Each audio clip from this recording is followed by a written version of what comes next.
श्रीमद् भगवद गीता ज्ञान यज्ञ प्रवचन क्रमांक 164 अध्याय 4 ज्ञान कर्म संन्यास योग और श्लोक क्रमांक 3।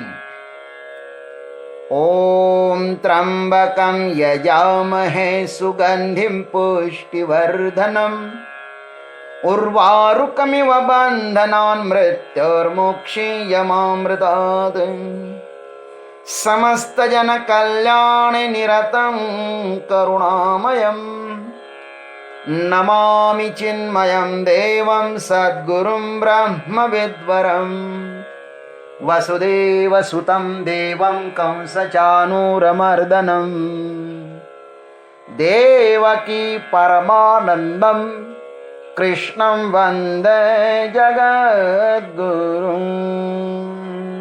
ओम तत्सत्। भगवान श्री कृष्ण परमात्मा इस चतुर्थ अध्याय में निष्काम कर्मयोग की परम पावन सांप्रदाय परंपरा अर्जुन को कह रहे हैं। प्रथम श्लोक से लेकर इस तृतीय श्लोक तक 2 श्लोक तो कह दिए। अब आइए तीसरे श्लोक पर हम चर्चा करते हैं। स एवायं मया तेद्य योगः प्रोक्तः पुरातनः भक्तोऽसि मे सखा चेति रहस्यं हेतदुत्तमम्। अन्वयार्थ सह एव अयं पुरातनः योगः मया ते अद्य प्रोक्तः। वही यह पुरातन योग मैंने तेरे लिए आज कहा है। त्वं मे भक्तः च सखा असि, क्योंकि तू मेरा भक्त और प्रिय सखा है इसलिए कहा। इति ही एतत् उत्तमम रहस्यम, यह योग बड़ा ही उत्तम और मर्म का विषय है। क्या सुंदर श्लोक है। देखो 5000 साल बीत गए, कितने सारे महात्माओं ने, संतों ने, सिद्ध महात्माओं ने इन श्लोकों को पढ़ा होगा। ये श्लोक सिद्ध श्लोक है। एक एक भगवान का शब्द इतना प्यारा है।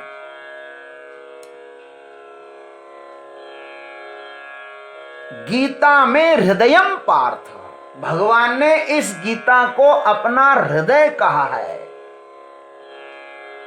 भगवान के हृदय में जो अमृत भरा हुआ था ना, पार्थ को देखकर ये अमृत छलक गया भगवान के हृदय से। हम बहुत भाग्यवान हैं कि इस गीता को पढ़ने का, सुनने का, इस पर चिंतन करने का हमें अवसर मिल रहा है। गुरुओं को धन्यवाद देते हैं। गुरु की कृपा प्रसाद न होना तो ये अशक्य है। सद्गुरु की कृपा से ही ये संभव है। इसलिए सद्गुरु के श्री चरणों का ध्यान करते रहना। गुरु की कृपा न हो तो इस संसार में कुछ भी हासिल नहीं होता। होता कृपा तुमची पशु बोले वेद, अरे निर्जीव चाले भिंत महिमा अगाध। भगवान की कृपा हो, सद्गुरु की कृपा हो, सद्गुरु का आशीर्वाद हो तो क्या नहीं हो सकता है। भगवान कहते हैं अर्जुन, अरे स एव अयम पुरातनः योगः मया ते अद्य प्रोक्तः। क्या बढ़िया बात है। हे अर्जुन, वही पुरातन योग पूर्वोक्त अध्याय में मैंने आज तेरे लिए कहा है। इस वाक्य से यह सिद्ध होता है कि जिस ज्ञान की चर्चा भगवान ने की वह कोई नई नहीं है। आत्मज्ञान कभी नया पुराना नहीं होता है। वह है। जब से आत्मा है तब से वह आत्मज्ञान है। वह सदा नूतन ही होता है। परमात्मा तत्व जो है ना वह नित्य नूतन है। पूरापि नूतनम इति पुरातनम। उसका अनुभव जिसको होगा उसके लिए वह नूतन हो सकता है। सागर में यदि कोई नदी प्रथम बार गिरती है तो वह कह सकती है कि सागर नूतन है, किंतु उस सागर में प्रविष्ट होते ही नदी बचती ही नहीं, वह सागर हो जाती है।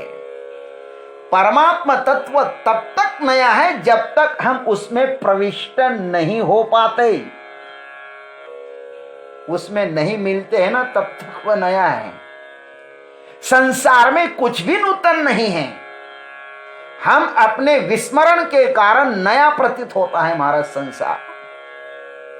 एक ही विषय को हमने न जाने आज तक कितनी बार भोगा, किंतु जब भी उसका सेवन करते हैं ना तो वह हमें नूतन ही प्रतीत होता है।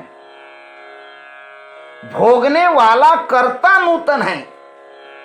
वह क्षण क्षण में बदल रहा है मन के साथ। भोग नूतन नहीं है।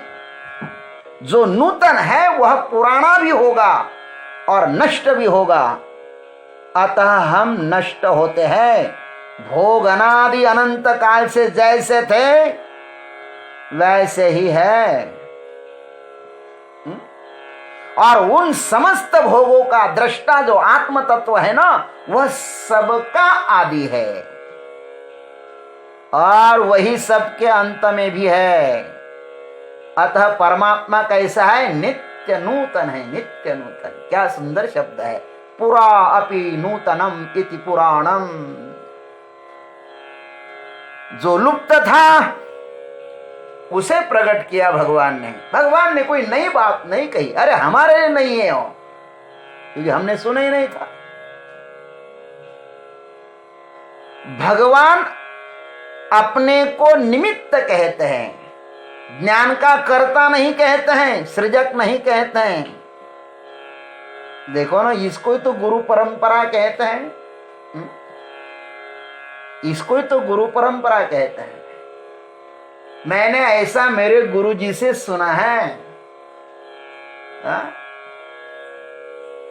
अधिकतर लोग विवाद इसलिए करते हैं कि मैं जो कह रहा हूं वही सत्य है। अरे भाई, आत्मज्ञान परमात्मा, देखो आत्मज्ञान परमात्मा किसी का भी नहीं होता है। वह सिर्फ है, वह सिर्फ उसका अस्तित्व है। उसके साथ किसी का भी संबंध नहीं है, क्योंकि संबंध सब झूठे होते हैं। लोग भगवान को भी मेरा भगवान, ये तेरा भगवान, उन्हें भगवान से भी ज्यादा अपनी ही फिक्र अधिक है। भगवान किसी एक की धरोहर नहीं है, वह तो सबका है और वह सदैव है और नित्य नया है। उसके साथ जब भी मिल जाए वह सदैव नया ही है। वही सर्वातीत है, वही कालातीत परमात्मा है और वही पवित्र योग। हे अर्जुन, मैंने तेरे लिए कह दिया है, क्योंकि त्वम में भक्तः च सखा असि। क्या बढ़िया भगवान संबंध जोड़ते हैं। कितना भाग्य होगा उस अर्जुन का कि भगवान जिसको कह रहे कि तू मेरा सखा है, तू मेरा भक्त है। अरे हम तो गुरुजी को अपना कहते ही है, लेकिन गुरुजी कहे कि ओ ये मेरा है, कितना आनंद होगा। देखो तो सही, अर्जुन कितना भगवान के नजदीक होगा। ये शब्द महाराज, इसमें बहुत रस भरा हुआ है, उसमें बहुत रहस्य भरा हुआ है। अरे अर्जुन, तू मेरा भक्त है, तू मेरा सखा भी है। भगवान यहां पर श्रीमद् भगवत गीता के उद्गम स्थान का स्रोत बताते हैं। श्रीमद् भगवत गीता का उद्गम स्थान कहां से होता है? देखो, जहां पर मित्र और भक्त ये दो भाव स्थित है, वहीं पर तत्वज्ञान रूप रसमय पुण्य सलीला ज्ञान गंगा की गंगोत्री प्रकट हो सकती है। मित्र विश्वास का प्रतीक है, तो भक्त श्रद्धा का द्योतक है। श्रद्धा और विश्वास के गर्भ में ही आत्मज्ञान रूप पुत्र का आविर्भाव होता है। विपरीत परिस्थितियों में भी जो त्याग नहीं करता वह मित्र है। सुख के सब साथी, अरे सुख में तो सब अपने मित्र बनते हैं, लेकिन विपरीत परिस्थितियों में जो अपने मित्र का त्याग नहीं करता ना, वही सच्चा मित्र है। देखो तो सही, अर्जुन नारायणी सेना को स्वीकार नहीं करते, सिर्फ और सिर्फ निशस्त्रीय श्री कृष्ण को ही स्वीकार किया उन्होंने। नहीं, मुझको कृष्ण ही चाहिए, तुम्हारी नारायणी सेना को मैं प्रणाम करता हूं, हे कन्हैया मुझको तो तू ही चाहिए। अर्जुन का प्रभु पर कितना विश्वास है, आप देखिए तो सही। हम तो छोटी एक आधी चीज नहीं मिल जाए तो भगवान को छोड़ देते हैं। खैर, इसलिए तो अपने जीवन रथ की बागडोर अर्जुन ने प्रभु के कर कमलों में सौंप दी है। भगवान पर बहुत विश्वास है और श्रेय की इच्छा से प्रभु का शिष्यत्व भी स्वीकार किया है। अर्जुन में विश्वास और समर्पण लबालब भरा हुआ है। उसी को भगवान यहां पर उद्धृत करते हैं, अर्जुन भक्तोसी में सखा चेति। परमात्मा ज्ञान को हृदय में उतारने के ये दो ही उपाय हैं। मित्रता के कारण परमात्मा के साथ निकटता होती है और समर्पण के कारण उसके लिए हम आश्रय बन जाते हैं।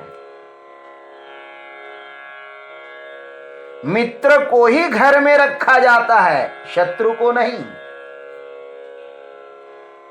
किसी भी व्यक्ति के साथ सर्वप्रथम हम मित्रता स्थापित करते हैं और तदनंतर ही उसे हम अपने घर आने के लिए निमंत्रित करते हैं ना।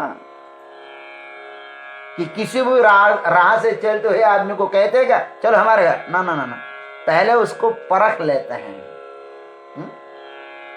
और फिर उस परखने के बाद ही प्रेम होता है। बिना विचारे जो करे सो पाछे पछताए। अर्जुन ने भगवान को परखा, फिर जुड़ गए और फिर एक बार जब सिर झुक जाता है ना, तो फिर वह कभी उठता नहीं। हमारे गुरुजी कहते थे श्रद्धा अजन्मा है, श्रद्धा कभी मरती नहीं। विश्वास टूट सकता है लेकिन श्रद्धा नहीं टूटती। या तो श्रद्धा किसी के प्रति बैठती नहीं है, जागती नहीं है, और एक बार जब श्रद्धा जाग जाए ना किसी के प्रति तो वह टूटती ही नहीं है। श्रद्धा अजन्म है। गुरुजी बहुत सुंदर इस पर चर्चा करते थे। अर्जुन ने भगवान से सर्वप्रथम सख्यत्व स्थापित किया है और तदनंतर श्रेय रूप परमात्मा को अपने हृदय रूपी घर में आने के लिए निमंत्रित करते हैं। अर्जुन ने भगवान से सर्वप्रथम क्या निर्माण किया है? सख्यत्व स्थापित किया, मेरा मित्र है। और फिर कहा कि आइए प्रभु आप हमारे हृदय में बैठ जाइए। अब परमात्मा को अपने हृदय रूप घर में आने के लिए उन्होंने अपने समस्त द्वार खोल दिए हैं। आइए प्रभु, आंख से आइए, कान से आइए, वाणी से आइए, ये सब आपके लिए खुल गए महाराज। इसलिए ही भगवान ने उसे यह पुरातन तत्व ज्ञान कह दिया है किसी के भी सामने ज्ञान प्रकट नहीं होता है। भक्त है अर्जुन, अर्जुन भगवान का सखा भी है। गुरु के साथ दो संबंध होने चाहिए, सख्यत्व भी होना चाहिए, मित्रत्व भी होना चाहिए और भक्ति का भाव भी होना चाहिए। इति ही एतत् उत्तमम रहस्यम।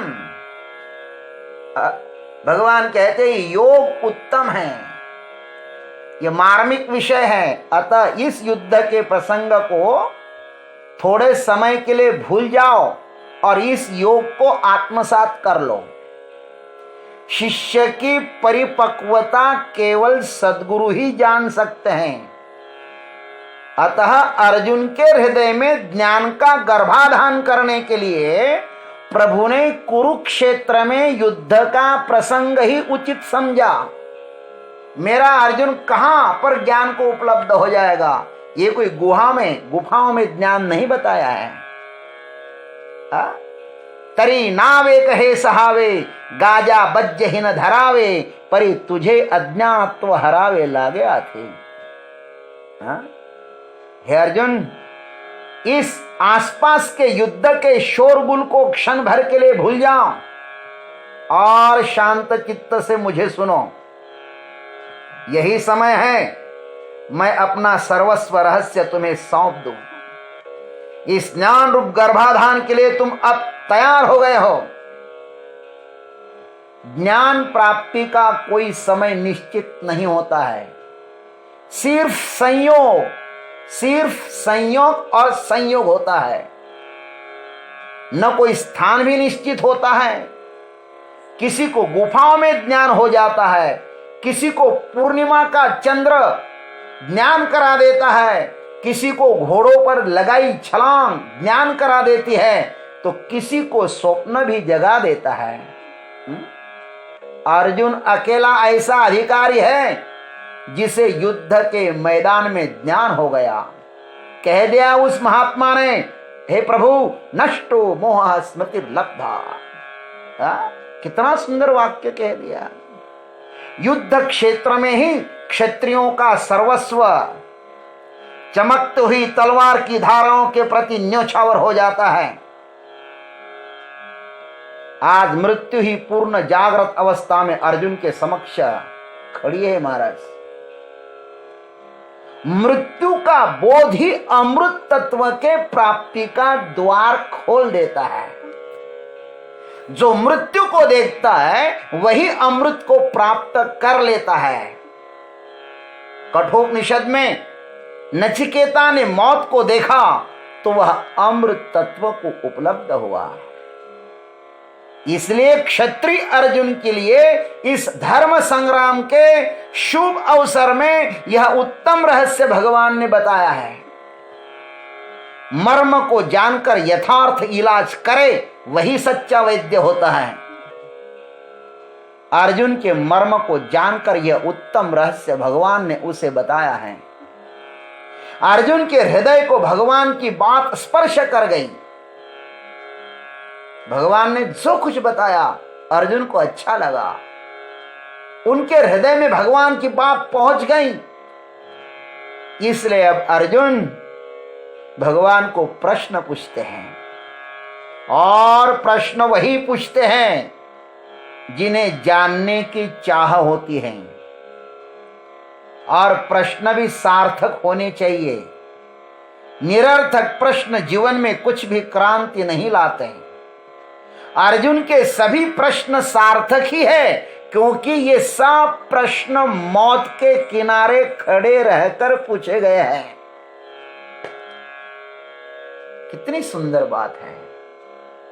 बस अब अर्जुन क्या प्रश्न पूछेंगे उसके विषय में हम आगे चर्चा करेंगे। जय गुरुदेव, जय जगदीश्वर, जय जय महाकाल।